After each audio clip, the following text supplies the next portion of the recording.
Ternyata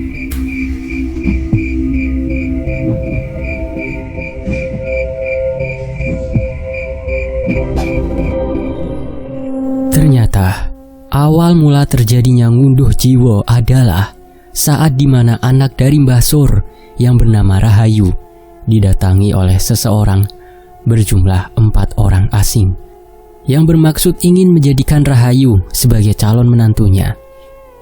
2 dari ke-4 orang tersebut memiliki ikatan darah, sedangkan sisanya bukanlah pasangan suami istri, melainkan sebuah pasangan yang hanya dijadikan sebagai wadah ritual, jelas Mbah Sur.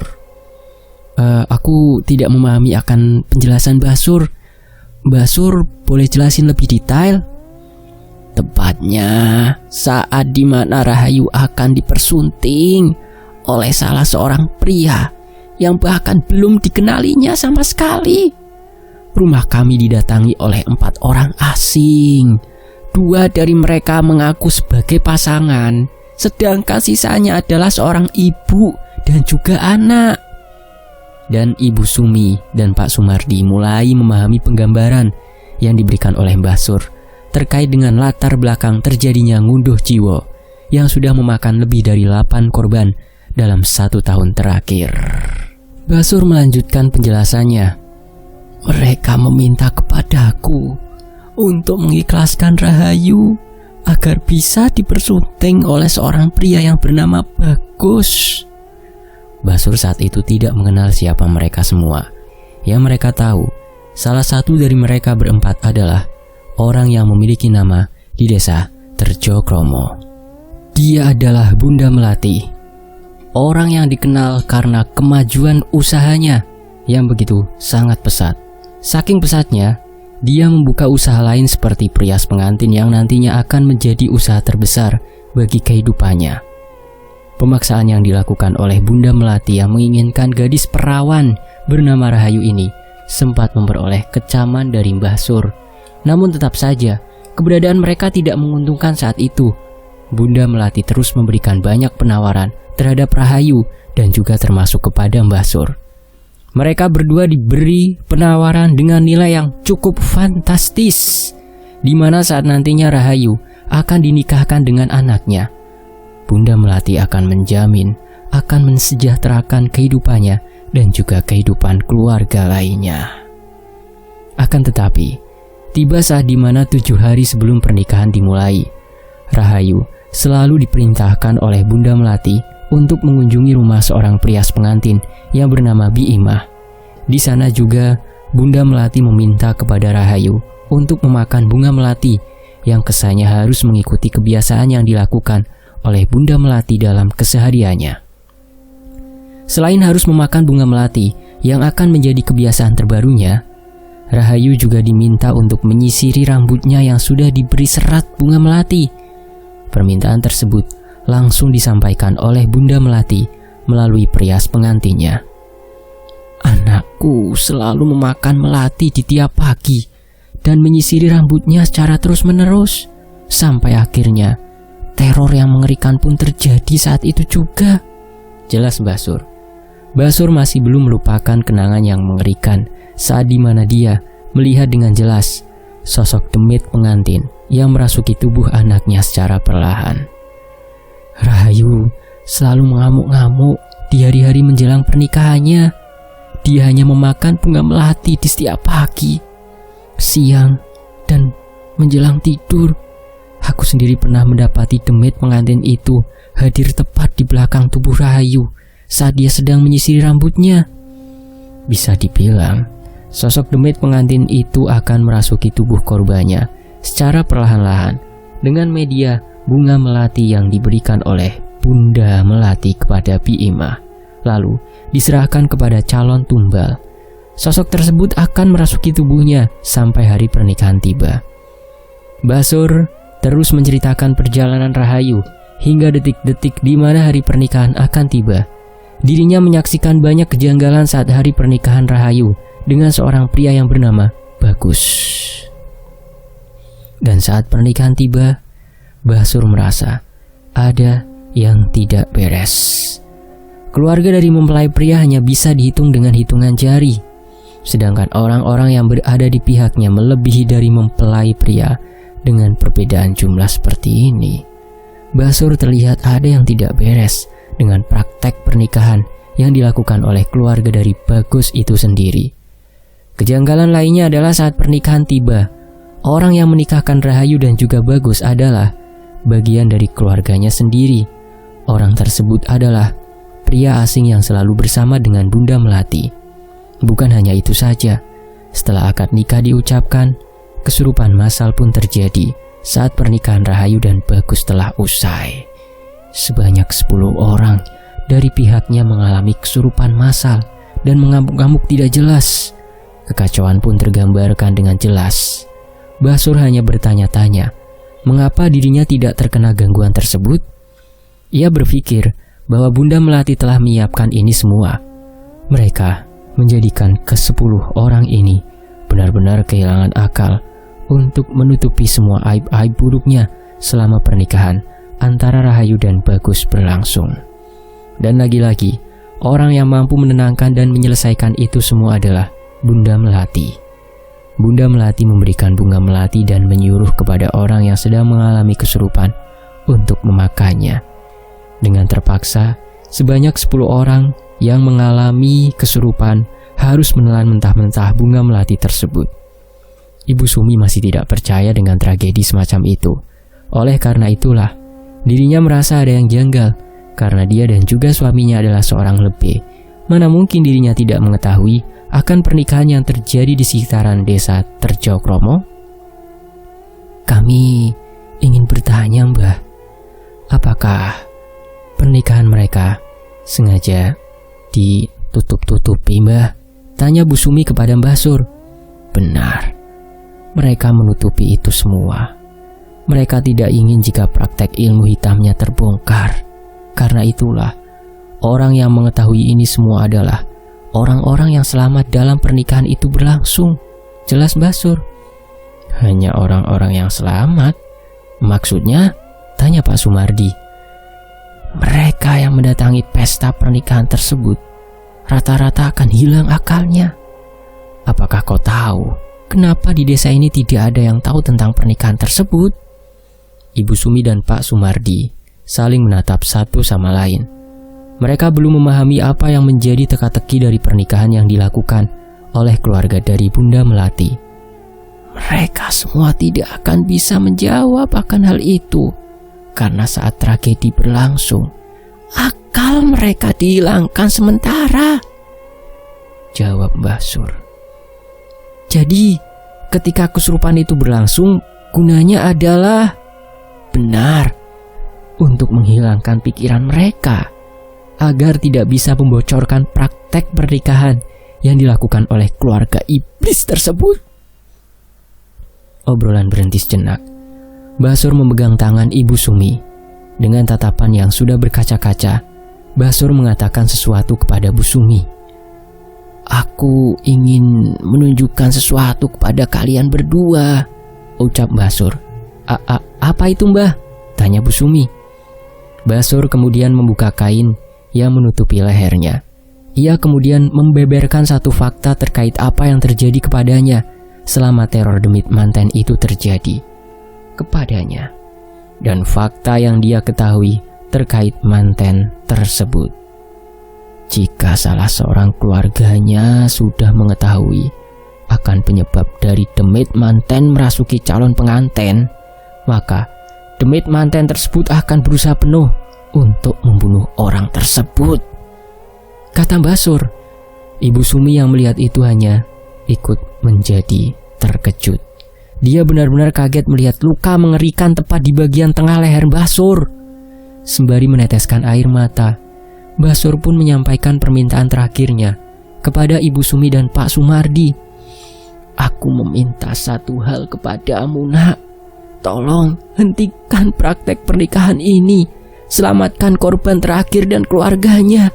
Sebentar lagi bulan pernikahan akan tiba. Bagaimana, Mbah, kami menyelesaikannya? Dengan cara apa? Kalian harus membunuh inangnya. Sementara itu, di sisi lain, di rumah Dini, Desa Wongso, Bagus masih menunggu Ibu Sri yang berada lama di bagian belakang rumahnya.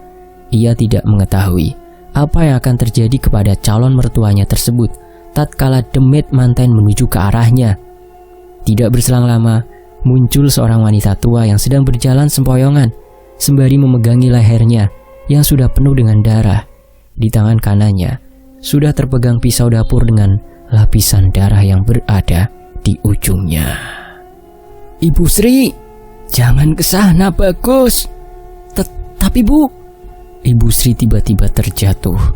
Tubuhnya ambruk tepat di dekat kamar Dini. Saat tubuhnya ambruk, Bagus melihat dengan jelas ada sesuatu yang keluar dari tubuh calon mertuanya tersebut. Ternyata Ibu Sri baru saja dirasuki oleh sosok demit manten yang menjadi peliharaan Bunda Melati. Entah apa tujuan dan keinginan dari Bunda Melati, sampai-sampai dirinya menginginkan kematian dari Bu Sri. Ketakutan dari Bunda Melati sendiri hanyalah satu. Ibu Sri adalah orang yang sudah mengetahui penyebab orang-orang yang nantinya akan menjadi wadah dari demit manten tersebut. Bagus langsung meringsek maju ke depan untuk membantu calon mertuanya tersebut. Ia tidak memperdulikan apa kata orang tua kandungnya jika memang itu adalah hal terlarang baginya. "Ibu Sri!" Dengan terpaksa, Bagus pun langsung menggotong tubuh Ibu Sri menuju kamarnya. Ia segera mencari kain untuk menutupi pendarahannya. Ia tidak rela jika mertuanya harus meninggal dunia karena ulah ibunya sendiri. Hari yang kelam bagi Ibu Sri. Beliau menjadi orang incaran dari Bunda Melati karena telah mengetahui sesuatu yang nantinya bisa menjadi pembongkar dari aib-aib Bunda Melati itu sendiri. Setelah pendarahan Ibu Sri terhenti, Bagus meninggalkan Ibu Sri seorang diri di dalam kamarnya. Kehadiran Bunda Melati ternyata memberikan sebuah peringatan kepada Ibu Sri untuk tidak mencampuri keinginannya di atas keinginan tahuannya terkait apa yang nanti terjadi kepada putri kesayangannya, Dini. Sebelum meninggalkan rumah Ibu Sri, Bunda Melati berjalan ke arah kamar Dini. Ia kemudian membuka pintu kamar Dini. Saat pintu kamar terbuka, Bunda Melati langsung tersenyum begitu menatap cermin. Dia sedang melihat seorang pengantin sedang merapihkan rambutnya dengan menggunakan sisir yang sudah dilapisi dengan serbuk melati. "Tinggallah di sini lebih lama sampai hari pernikahan tiba, Rahayu. Sebentar lagi aku akan mendapatkan penggantimu," ucap Bunda Melati. Yang pasti penggantinya Rahayu ya Dini nih, incerannya Bunda Melati. Dan mereka pun pergi meninggalkan Ibu Sri seorang diri di dalam rumah. Sembari berjalan ke arah mobil, Bunda Melati pun menaburkan melati ke sekitaran jalan. Ia merasa jika hari ini sangatlah indah. Ia bisa melihat tetesan darah yang bercampur dengan harumnya melati. Suatu saat, melati-melati ini akan berubah warna menjadi merah merona, layaknya darah. Setiap orang yang terikat akan terperangkap. Sementara itu, Ibu Sri masih terkapar dalam tempat tidurnya.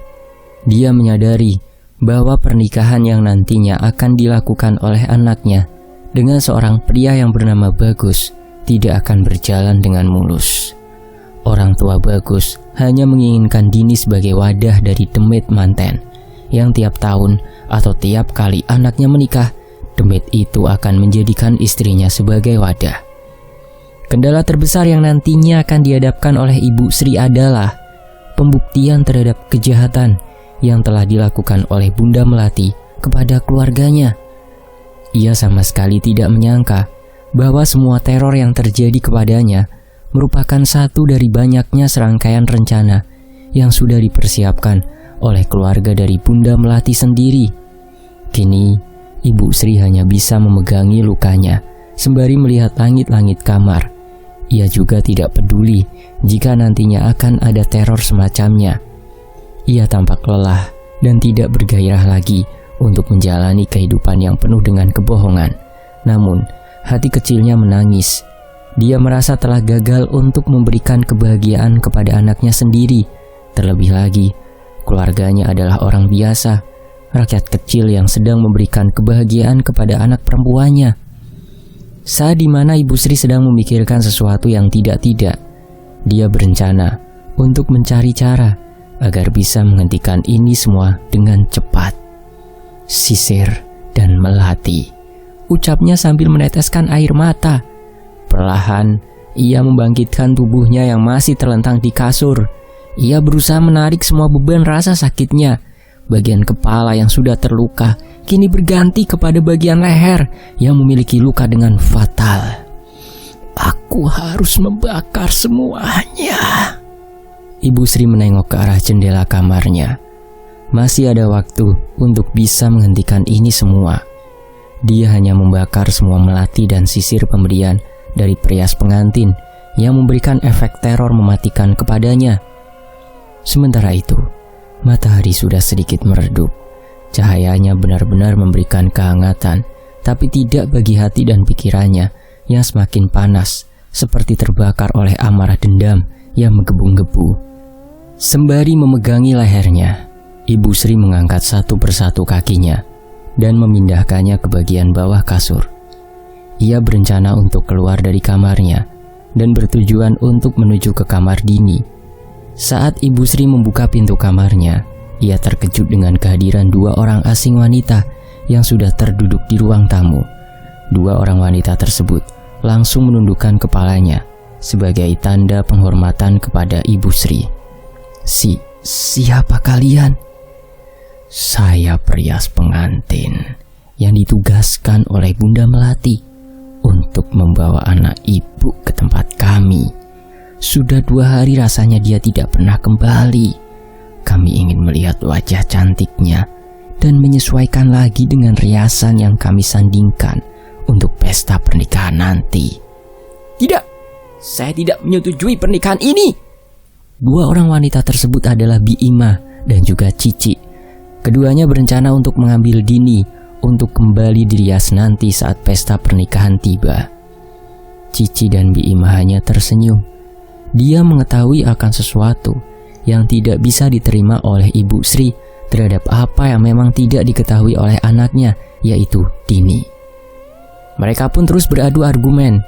Ibu Sri tetap kekeh untuk tidak menikahkan anaknya dengan Bagus. Ia tahu betul bahwa orang tua Bagus hanya memperalat keluarganya dan berkeinginan untuk menjadikan Dini sebagai salah satu dari tumbal mereka. Perdebatan itu pun akhirnya memuncak. Ibu Sri meminta kepada Bi Ima dan juga Cici untuk pergi dari rumahnya. Ia bahkan tidak segan untuk mengusirnya dengan cara melempari keduanya dengan menggunakan benda-benda yang ada di sekitarnya seperti sapu dan lain-lain. Perlakuan dari Ibu Sri pun membuat Bi Ima naik pitam. Ia kemudian mengancam Ibu Sri untuk membuatnya menjadi menderita sampai ajal menjemputnya. Mendapatkan ancaman seperti itu, Ibu Sri justru melawan. Ia tidak takut jika dirinya menderita asalkan kebahagiaan akan dimiliki oleh anaknya, yaitu Dini. Bi Ima dan Cici pun akhirnya mengalah. Ia memilih untuk pergi dari rumah Ibu Sri dibanding membuat keributan yang tidak layak dan menjadi tontonan warga sekitar. Mereka berdua akhirnya meninggalkan rumah Ibu Sri. Namun, setelah mereka berdua keluar dari rumah, keduanya kembali mendapatkan umpatan serta cacian dari mulut Ibu Sri yang tidak bisa mengontrol diri. Kalian semua pengabdi setan. Kalian semua sengaja menjadikan anakku sebagai korban pesugihan. Nyala dari sini, bajingan! Perkataan itu membuat Bi Ima dan Cici tersenyum. Senyumannya seperti menandakan akan ada rencana selanjutnya untuk menyingkirkan wanita tua yang menjadi penghalang bagi keinginan tuanya. Jika memang sudah seperti itu, maka Ibu Sri akan berhadapan dengan maut seperti apa yang Bi Ima dan Cici pikirkan setelahnya. Ibu Sri masih memegangi kepalanya. Ia masih merasakan rasa sakit yang begitu kuat di bagian kepala.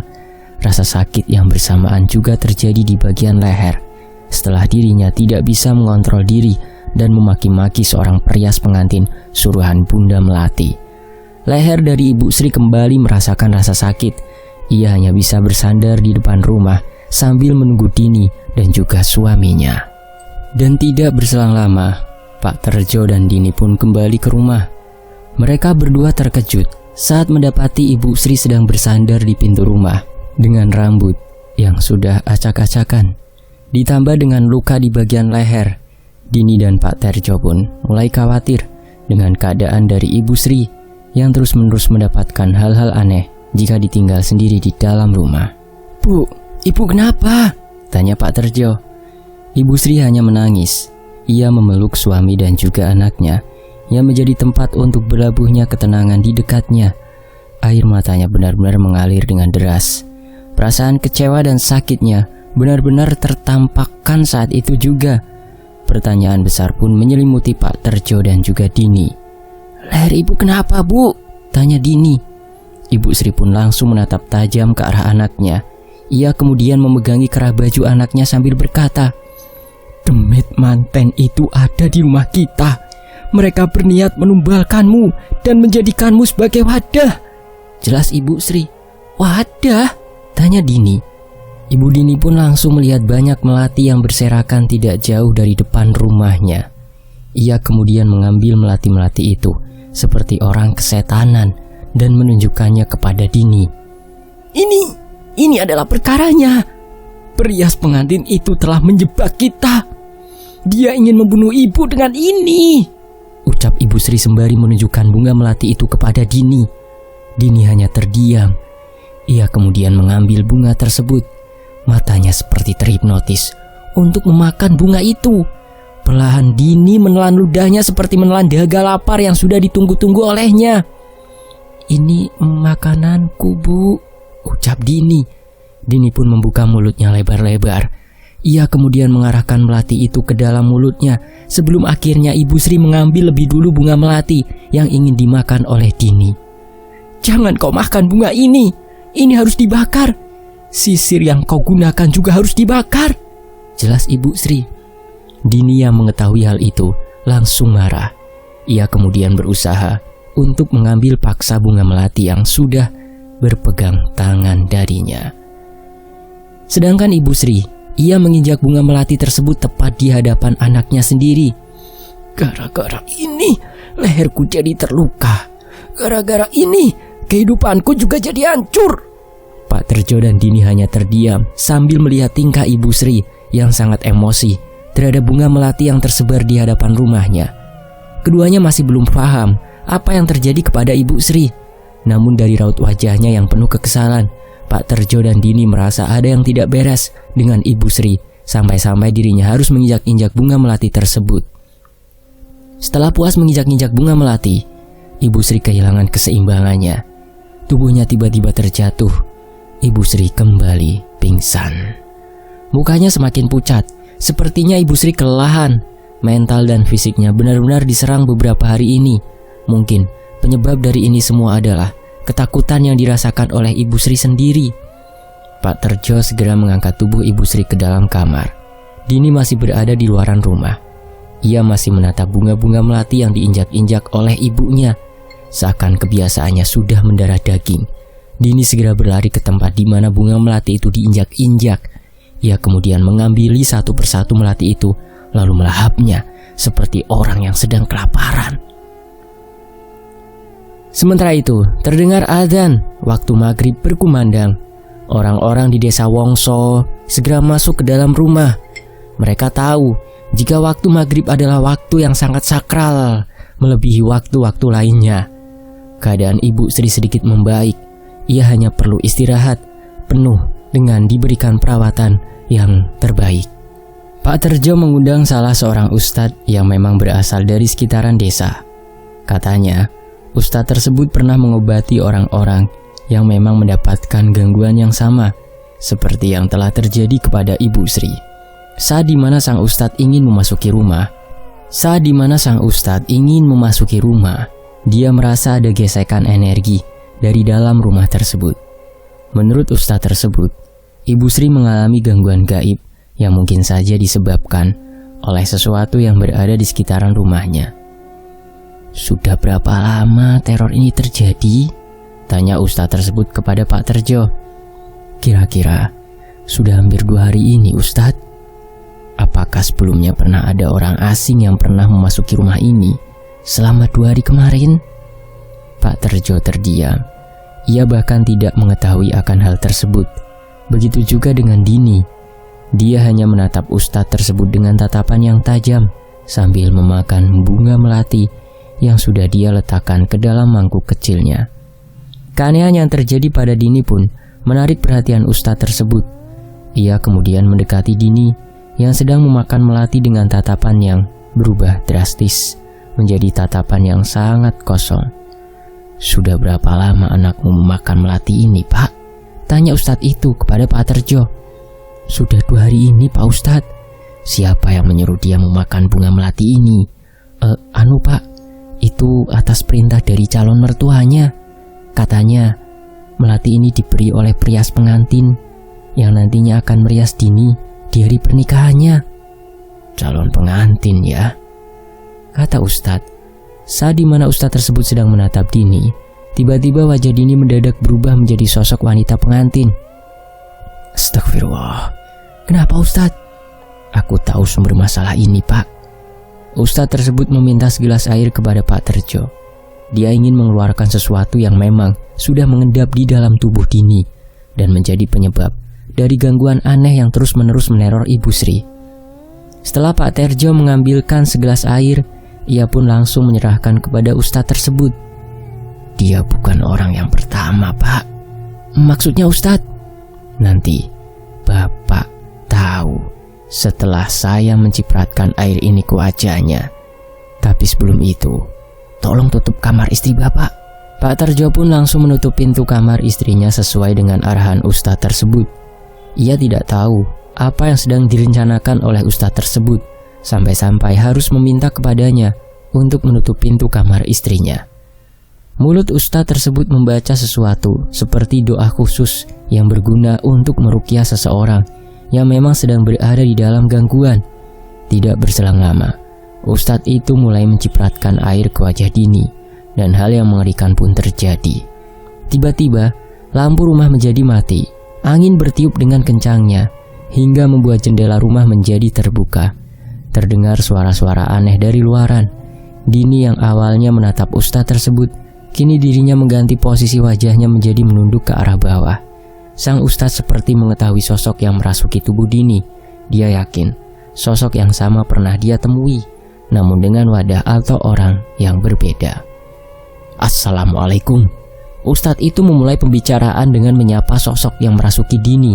Namun sosok yang merasuki Dini menjawabnya dengan tawaan ringan, layaknya orang yang sedang meremehkan sesuatu yang ada di hadapannya. Kita bertemu lagi, Rahayu. Apa keinginanmu, Ustadz? Kata sosok yang ada di dalam Dini, yaitu sosok Rahayu. Aku ingin kamu keluar dari tubuh ini dan kembali ke tuanmu. Awakmu roh bulan manten, Bulan penganten, Bulan yang menjadi bulan terikatnya semua pengantin di desa ini. Pak Terjo tidak menyangka jika anaknya dirasuki oleh sesuatu. Jika memang ini benar adanya, maka apa yang terjadi kepada istrinya adalah karena ulah sosok yang merasuki tubuh Dini. Jadi, apa keinginanmu? Tanya sang ustadz. Tangan-tangan Dini mulai mengeluarkan urat-uratnya. Dia seakan benci dengan ustadz yang ada di hadapannya. Dia pun langsung mengarahkan tangannya ke wajah ustadz tersebut dan mencengkramnya dengan kuat. Jangan ikut-ikutan dengan urusanku. Sang ustadz berusaha melepaskan tangan yang mencengkram wajahnya dengan kuat. Pak Terjo ingin membantu ustadz tersebut, namun anehnya, dia langsung terpental, seperti ada sesuatu yang melarangnya untuk mendekat. Jangan ganggu ritualku. Sosok yang merasuki tubuh Dini kembali memberikan ancaman. Kali ini, dia mengancam kepada ustadz tersebut untuk tidak mengganggunya tepat di malam ritual tiba. Namun lagi dan lagi, sang ustadz hanya membaca dzikir sembari menahan tangan dari Dini yang dengan kuatnya mencengkram wajah sang ustadz dengan sangat kuat. Jangan ambil tumbalku. Saat kalimat tumbal itu diucapkan, Pak Terjo langsung terkejut. ia baru mengetahui jika anaknya sudah ditandai dengan cara dijadikan tumbal oleh seseorang lewat dengan sosok yang merasuki tubuh Dini. Pak Terjo hanya bisa mengulurkan tangannya sembari meminta kepada ustadz tersebut untuk menyadarkan Dini dengan cepat. Namun usahanya sia-sia. Saat dimana ustadz tersebut ingin melepaskan sosok yang merasuki tubuh Dini, tiba-tiba ada bayangan hitam yang keluar dari tubuh Dini dan masuk ke dalam kamar Ibu Sri dengan cepat. Saat ustadz tersebut ingin mengejarnya, pintu kamar mendadak tertutup dengan sendirinya. Lampu rumah kembali menyala.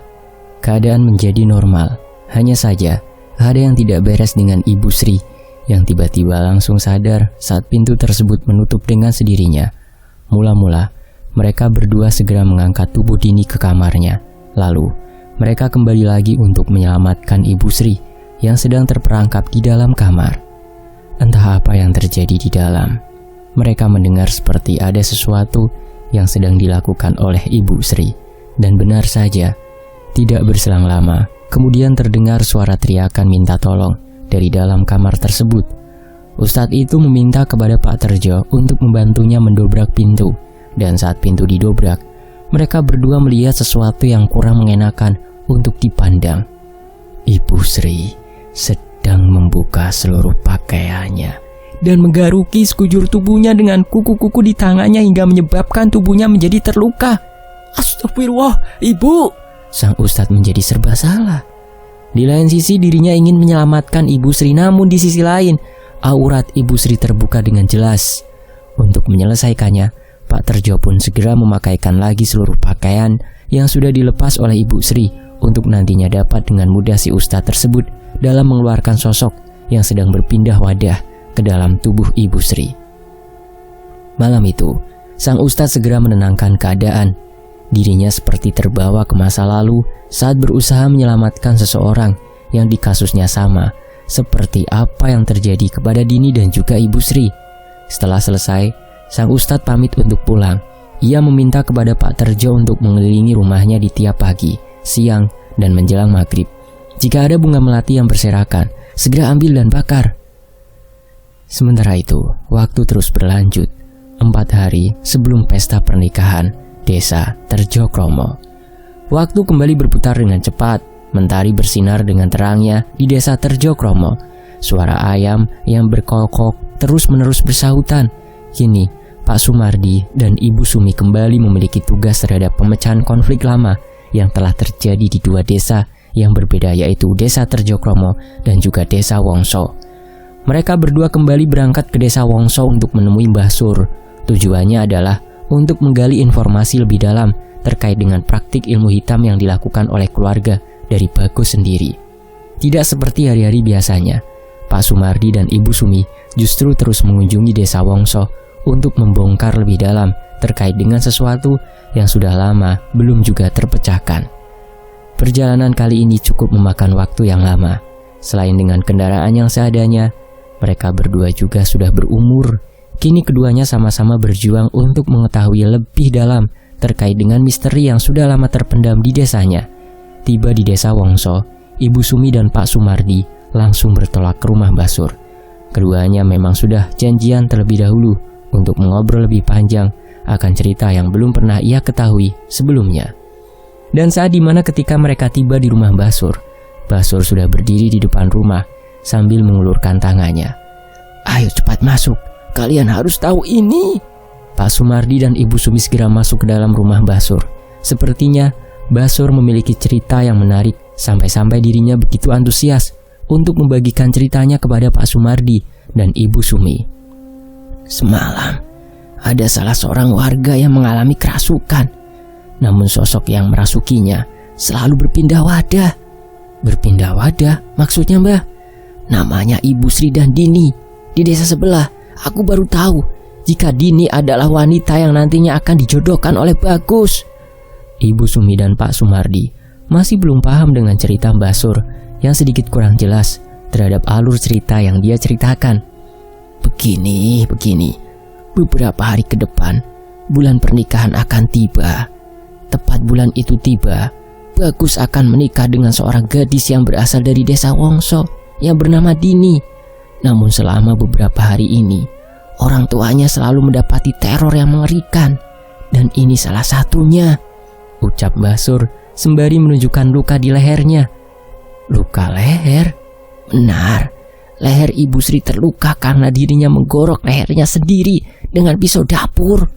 Untungnya dia masih bisa diselamatkan.